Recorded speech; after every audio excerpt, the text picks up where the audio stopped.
ಮೊನ್ನೆ ನಾವು ಮತ್ತೆ ಮುಖ್ಯಮಂತ್ರಿಗಳು ಚರ್ಚೆ ಮಾಡಿದಾಗ ಇದ್ರ ಬಗ್ಗೆ ಮುಖ್ಯಮಂತ್ರಿಯ ಅವರ ಸಮ್ಮುಖದಲ್ಲಿ ಒಂದು ಸಭೆ ಆಗಬೇಕು ಅಂತ ತೀರ್ಮಾನ ಆಗಿತ್ತು.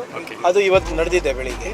ಸೊ ಎಲ್ಲ ಜಿಲ್ಲೆಗಳಲ್ಲೂ ಕೂಡ ಏನೇನಿದ್ದು ಮೈಕ್ರೋ ಫೈನಾನ್ಸ್ ಅಂದರೆ ಇದು ಕಾನೂನಿನ ಚೌಕಟ್ಟಿನ ಹೊರಗೆ ನಡೀತಾ ಇದೆ, ಅದ್ರ ಬಗ್ಗೆ ಮಾಹಿತಿಯನ್ನು ಪಡೆದು ಅದಕ್ಕೆ ತಕ್ಕಂಗೆ ನಾವು ಕ್ರಮ ತಗೋಬೇಕು ಅಂದ್ಬಿಟ್ಟು ಅವತ್ತು ಮಾನ್ಯ ಉಪಮುಖ್ಯಮಂತ್ರಿಗಳು ಏನು ಒಂದು ರೂಪರೇಷೆ ಹಾಕಿದ್ದಾರೆ. ಇವತ್ತಿನ ತೀರ್ಮಾನಗಳು ಏನು ಸರ್ಕಾರದಿಂದ ಆಗಿದೆ ಅದನ್ನು ನಾವು ಜಿಲ್ಲಾ ಮಟ್ಟದಲ್ಲಿ ಕೂಡ ನಾವು ಅನುಷ್ಠಾನಕ್ಕೆ ತರ್ತೀವಿ. ಮೀಟರ್ ಬಡ್ಡಿ ಕೂಡ ಹೆಚ್ಚಾಗ್ತಾ ಇದೆ ಎಲ್ಲ ನೋಡಿ, ಇದು ಏನಾಗ್ತಾ ಇದೆ, ಇದು ಜನರ ಒಂದು ಆರ್ಥಿಕ ಪರಿಸ್ಥಿತಿಯನ್ನು ಗುರುತು ಮಾಡಿಬಿಟ್ಟು ಜನರು ಹಿಂಗೆ ಅವರಿಗೆ ಏನು ಟ್ರ್ಯಾಪ್ ಮಾಡ್ತಾ ಇದ್ದಾರೆ. ಸೊ ಇದನ್ನು ನಾವು ಬೇರೆ ಮಟ್ಟದಲ್ಲಿ ನಾವು ಟ್ಯಾಕಲ್ ಮಾಡಬೇಕು ಅಂದರೆ ಪ್ರತಿ ಹಳ್ಳಿನಲ್ಲಿ ಇಂಥವು ಯಾರ್ಯಾರು ಸಂಸ್ಥೆಗಳು ನಡೆಸ್ತಾ ಇದ್ದಾರೆ, ಅದು ಕೆಲವು ಕಡೆ ಅಂತೂ ಮೈಕ್ರೋ ಫೈನಾನ್ಸಿಂಗ್ ಅವರು ಅಧಿಕೃತವಾಗೂ ಮಾಡ್ತಾ ಇದ್ದಾರೆ, ಇನ್ನು ಕೆಲವು ಅನಧಿಕೃತವಾಗೂ ಮಾಡ್ತಾ ಇದ್ದಾರೆ. ಸೊ ಇದನ್ನು ಯಾವ ರೀತಿ ಟ್ಯಾಕಲ್ ಮಾಡಬೇಕು ನಾವೆಲ್ಲರೂ ಕೂತು ಇವತ್ತು ಏನು ನಮ್ಮ ಡಿಪಾರ್ಟ್ಮೆಂಟ್ ಆಫ್ ಹೋಮ್ ಇರ್ಬೋದು ಮತ್ತು ಕೋಆಪರೇಟಿವ್ ಡಿಪಾರ್ಟ್ಮೆಂಟ್ ಇರ್ಬೋದು ಕೂತು ಚರ್ಚೆ ಮಾಡಿ ಅದಕ್ಕೆ ಒಂದು ನೀಲಿ ನಕ್ಷೆ ಹಾಕ್ತೀವಿ. This video is sponsored by Mahalakshmi Jewelers, Manu Multispeciality Hospital, KBN University, Imran Silk House, Bharat Chicken, Al-Sharia Group of Institutions, and by Moria Restaurant. Sir, ಗುಲ್ಬರ್ಗದಲ್ಲಿ ಎಲೆಕ್ಟ್ರಿಕಲ್ ವೈರ್ ಒಂದು ಕಾರ್ಪೊರೇಷನ್ ಇಂದ ಆಗಿರೋದು, ಅದರ ಒಂದು ಡೆತ್ ಆಯಿತು. ಇನ್ನೊಂದು ಜಸ್ಕಾಮ್ ಎಲೆಕ್ಟ್ರಿಕಲ್ ವೈರ್ ಒಂದು ಬಸ್ಸಿಗೆ ತಗಲಿ ಒಂದು ದೊಡ್ಡ ಅನಾಹುತನೇ ಆಗಬೇಕಾಗಿತ್ತು. ಅದು ಅದೃಷ್ಟವಶಾತ್ ಒಳ್ಳೇದಾಯ್ತು ರೀ. ಆದ್ರೂ ಒಬ್ಬ ಹೆಣ್ಮಗಳು ಭಾಳ ಸೀರಿಯಸ್ ಅದ. ಈಗ ಇದಾಗಲೇ ಹೋದ ಬಾರಿ ಕೂಡ ಇದ್ರ ಬಗ್ಗೆ ನಾವು ಚರ್ಚೆ ಮಾಡಿದ್ದೇವೆ. ಮತ್ತು ಎಲ್ಲ ವೈರ್ಸ್ ಥ್ರೂಔಟ್ ಡಿಸ್ಟ್ರಿಕ್ಟ್, ಬರೀ ಕಾರ್ಪೊರೇಷನ್ ಲಿಮಿಟ್ ಅಲ್ಲ, ಯಾವುದು ಡೂಬ್ತಾ ಇದೆ ಬಾಗ್ತಾ ಇದೆ ಅವೆಲ್ಲನೂ ಕೂಡ ಏನು ಟೆನ್ಸೈಲ್ ಡೆನ್ಸಿಟಿಯನ್ನು ಸರಿಪಡಿಸ್ಬಿಟ್ಟು ಅದು ಸ್ಟ್ರೇಟನ್ ಮಾಡಬೇಕು ಅಂತ ಆಗಲೇ ಆದೇಶ ನೀಡಿದೆ. ಅದನ್ನು ಕೂಡ ನಡೀತಾ ಇದೆ ಈಗಾಗಲೇ. ಮತ್ತು ಪರಿಹಾರದ ಕೂಡ ನಾವಾಗಲೇ ಅವ್ರ ಜೊತೆ ವೈಯಕ್ತಿಕವಾಗಿ ನಮ್ಮ ಲೀಡರ್ ಜೊತೆ ಮಾತಾಡಿಬಿಟ್ಟು ಅವರಿಗೆ ಏನು ಪರಿಹಾರ ಕೊಡಬೇಕು ಅದು ಕೂಡ ಈಗ ಬಿಲ್ಗಳೆಲ್ಲ ನಾವೇ ಕಟ್ಟಿರೋದು.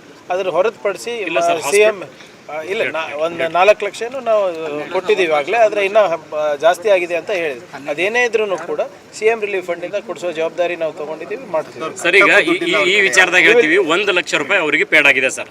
ಅದು ಬಿಟ್ಟರೆ ಹಾಸ್ಪಿಟಲ್ ಬಿಲ್ ಇದುವರೆಗೂ ಕಟ್ಟಿಲ್ಲ. ಹಾಸ್ಪಿಟಲ್ ನಿರಂತರ ಪ್ರೆಷರ್ ಅವ್ರ ಕುಟುಂಬದವ್ರ ಮೇಲೆ ಆಗ್ತಾ ಇದೆ. ನನ್ನ ಮಾಹಿತಿ ಪ್ರಕಾರ 9 ಲಕ್ಷ ಏನೋ ಬಿಲ್ ಆಗಿದೆ, 4 ಲಕ್ಷ ಏನೋ ಕೊಟ್ಟಿದ್ದೀವಿ ಅಂತ ಇದೆ. ಪೇಡ್ ಆಗಿಲ್ಲ. ಏನಿದ್ರು ಕೂಡ ವಿ ವಿಲ್ ಟೇಕ್ ಕೇರ್. ಅದನ್ನ ಮಾಡಿಸೋ ಜವಾಬ್ದಾರಿ ನಮ್ಮ ಸಂಸ್ಥೆಗಳದ್ದಾಗ್ತದೆ. ಅದನ್ನ ನಾನು ಮಾಡಿಸ್ತೀನಿ, ಹೆಚ್ಚಿನ ಮಾಹಿತಿ ಪಡೆದು ನಾನು ಮಾಡಿಸ್ತೀನಿ. ಬರೀ ಹಾಸ್ಪಿಟಲ್ ಬಿಲ್ ಅಷ್ಟೇ ಅಲ್ಲ ಸರ್, ಕುಟುಂಬನೂ ಬಹಳ ಸಂಕಷ್ಟದಲ್ಲಿ. ನೋಡಿ, ಫಸ್ಟ್ ಹಾಸ್ಪಿಟಲ್ ಅವ್ರ ಆರೋಗ್ಯ ಇಂಪಾರ್ಟೆಂಟ್ ಇದೆ. ಅವ್ರ ಹೊರಗೆ ಬಂದ ಮೇಲೆ ಮಾನ್ಯ ಮುಖ್ಯಮಂತ್ರಿ ಪರಿಹಾರ ನಿಧಿಯಿಂದ ಎಷ್ಟಾಗುತ್ತೆ ಅದನ್ನ ನಾವು ಮಾಡಿಸ್ತೀವಿ. ನಾನು ಆಗಲೇ ಅವರಿಗೆ ಮಾತು ಕೊಟ್ಟಿದ್ದೀನಿ, ನಾನು ಕೂಡ ಮಾಡಿಸ್ತೀನಿ. ಜನಾರ್ದನ್ ರೆಡ್ಡಿ ಶ್ರೀರಾಮುಲು ವಿಚಾರವಾಗಿ ಶ್ರೀರಾಮುಲು ಅವರು ಕಾಂಗ್ರೆಸ್ ಬರ್ತಿದ್ದಾರೆ, ಸತೀಶ್ ಜಾರಕಿಹೊಳಿ ಅವರು ಯಾಕೆ ಮಾಡಿದಾರೆ ಬರಲಿ ಅಂತ ನೋಡಿ, ನಾನು ಪದೇ ಹೇಳ್ತಾ ಇದ್ದೀನಿ, ನೀವು ಕೂಡ ಕಾಂಗ್ರೆಸ್ ತತ್ವ ಸಿದ್ಧಾಂತವನ್ನು ಒಪ್ಕೊಂಡು ಬರಂಗಿದ್ರೆ ಸ್ವಾಗತ. ಆದರೆ ಶ್ರೀರಾಮುಲು ಅವ್ರು ಬರ್ತಾ ಇದ್ದಾರೋ ಇಲ್ಲೋ ಅಂತ ನನಗೆ ಮಾಹಿತಿ ಇಲ್ಲ. ಅಧ್ಯಕ್ಷರು ಕೂಡ ಇದ್ರ ಬಗ್ಗೆ ಆಗಲೇ ಪ್ರತಿಕ್ರಿಯೆ ಕೊಟ್ಟ ಮೇಲೆ ಈಗ ನಮಗೆ ನಾನೇ ಏನು ಹೇಳೋದಿರ್ತದೆ ಹೆಚ್ಚಾಗಿ. ಅಲ್ಲ, ಸತೀಶ್ ಜಾರಕಿಹೊಳಿ ಅವರಿಗೆ ಪರ್ಯಾಯ ನಾಯಕತ್ವ ಕಾಂಗ್ರೆಸ್ನಲ್ಲಿ ಬೆಳೆಸಬೇಕು ಅಂತ ನೋಡಿ.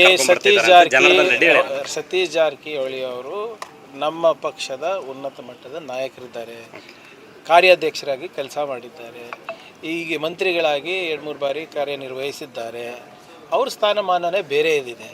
ಈಗ ಇವತ್ತು ಬಂದವರು ನಾಳೆ ಬರೋರು ಇವ್ರಿಗೆ ಯಾರಿಗೂ ಹೋಲಿಕೆ ಮಾಡೋದು ಸರಿ ಇಲ್ಲ. ನಮ್ಮದಾದಂಥ ಲೆವೆಲ್ ಪ್ರಶ್ನೆ ಅಲ್ಲ, ನಮ್ಮಲ್ಲೇ ನಾಯಕತ್ವ ಬೆಳೆದಿದೆ ಅಲ್ಲ.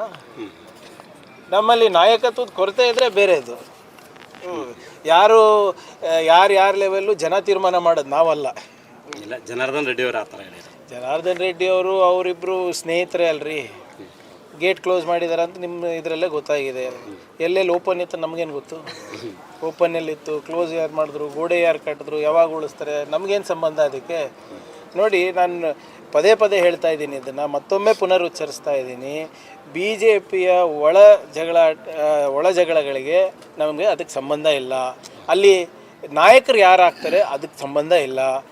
ಆದರೆ ಅಲ್ಲಿನ BJPಯ ಮುಖಂಡರು ಮತ್ತು ಶಾಸಕರು ಭಾಳ ಗಂಭೀರವಾದಂಥ ಆರೋಪ BJPಯವರ ಅಧ್ಯಕ್ಷರ ಮೇಲೆ ಮಾಡಿದ್ದಾರೆ. ಛೋಟಾ ಸಿಗ್ನೇಚರ್ ಹಾಕ್ತಾಯಿದ್ರು, ಭ್ರಷ್ಟಾಚಾರ ಮಾಡಿದ್ರು, ದಾಖಲೆ ಸುಳ್ಳು. ಅಂದರೆ ಒಬ್ಬ ಮುಖ್ಯಮಂತ್ರಿಯ ಸಿಗ್ನೇಚರನ್ನು ಇವರು ನಕಲ್ ಮಾಡ್ತಾರೆ ಅಂದರೆ ಅದು ಫೋರ್ಜರಿ ಅಲ್ವಾ? ಯಾವುದೇ ವ್ಯಕ್ತಿ ಇರ್ಬೋದು, ಅವ್ರ ಸ್ವಂತ ಮಗನೇ ಇರ್ಬೋದು, ದಟ್ ಈಸ್ ಫೋರ್ಜರಿ ಅಲ್ವಾ? ಅದು ಯಾಕೆ ಗಂಭೀರವಾಗಿ ತಗೊತ ಇಲ್ಲ ಯಾರು? ಫೋರ್ಜರಿ ಮಾಡಿದ್ದಾರೆ, ಭ್ರಷ್ಟಾಚಾರ ಮಾಡಿದ್ದಾರೆ, ಆಮೇಲೆ ಏನು ದುಬೈನಲ್ಲಿ ಮೊರೇಷಿಯಸ್ನಲ್ಲಿ ದುಡ್ಡು ಇಟ್ಟಿದ್ದಾರೆ ಅಂತ ಯಾರು ಹಾದಿ ಬೀದಿನಲ್ಲಿ ಹೋಗೋರು ಹೇಳ್ತಾ ಇಲ್ಲಲ್ಲ, BJP ಅವರ MLAಗಳು ಹೇಳ್ತಾ ಇರೋದು.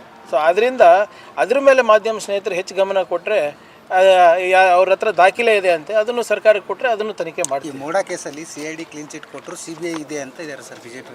CBI ಅವ್ರ ಕೈನಲ್ಲೇ ಇದೆಲ್ಲ, ಅದು ಒಪ್ತೀವಲ್ಲ ನಾವು. ಅಲ್ಲ ಅದರಲ್ಲಿ ಆಗುತ್ತೆ ಅಂತ. ಅದೇ ಅವ್ರ ಕೈನಲ್ಲೇ ಇದೆ ಅಲ್ರಿ, ಅದು ಅವ್ರದ್ದೇ ಕೈಗೊಂಬೆ ಅಲ್ಲ. CBI, IT, ED, ಗವರ್ನರ್ ಕಚೇರಿ ಇವೆಲ್ಲ ಯಾರ ಕೈಗೊಂಬೆಗಳು? ಅಲ್ಲಿ ಏನು ಹೇಳ್ತಾರೆ ಅದು ಕೇಳ್ಕೊಂಡು ಅದರ ಆದೇಶ it is not an investigating agency, it's a implementing agency. ಅಲ್ಲಿ ಮೋದಿ ಅವರು, ಶಾ ಅವ್ರು ಏನು ಹೇಳ್ತಾರೆ ಅದು ಇಂಪ್ಲಿಮೆಂಟ್ ಮಾಡೋದು ಅಷ್ಟೇ ಅವ್ರ ಕೆಲಸ, ಇನ್ವೆಸ್ಟಿಗೇಷನ್ ಮಾಡೋದು ಕೆಲಸ ಅಲ್ಲ ಅವ್ರದ್ದು. This video is sponsored by Mahalakshmi Jewelers, Manu Multispeciality Hospital, KBN University, Imran Silk House, Bharat Chicken, Alchemy Group of Institutions, and by Moria Restaurant.